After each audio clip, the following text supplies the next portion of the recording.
जो UP police constable के लिए कल एक नोटिस आया जिसमें आपके ओएमआर सीट को भरने से संबंधित कुछ डायरेक्शन दिए गए हैं और अभी हर एग्जाम से पहले दिए जाते हैं। मैं यूपी पुलिस सिपाही भर्ती के लिए बता देता हूं। देखिए, ओएमआर भरना बहुत इंपॉर्टेंट हो जाता है। ऑनलाइन एग्जाम्स में तो आपकी जो है आंसर की वजह से आप कभी फेल नहीं होते, यानी ओएमआर की वजह से फेल नहीं होते, क्योंकि वहाँ टिक करना है, वहाँ पर सीट सही भरी जाती है, उसको भरने के बाद ही आप आगे बढ़ सकते हो, है ना। लेकिन ओएमआर पर आपको आपका कक्ष निरीक्षक बताएगा भी नहीं, हो सकता है उसको पता भी ना हो।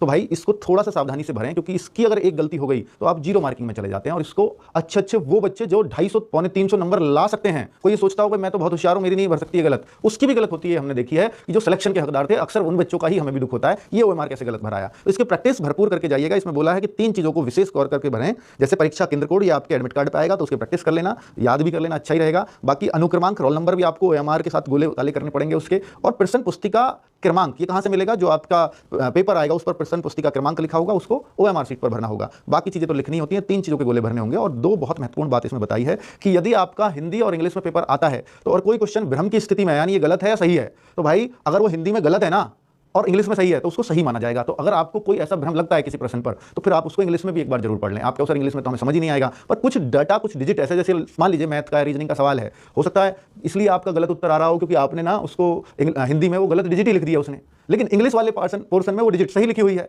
तो वो सही मान लेगा फिर उसको।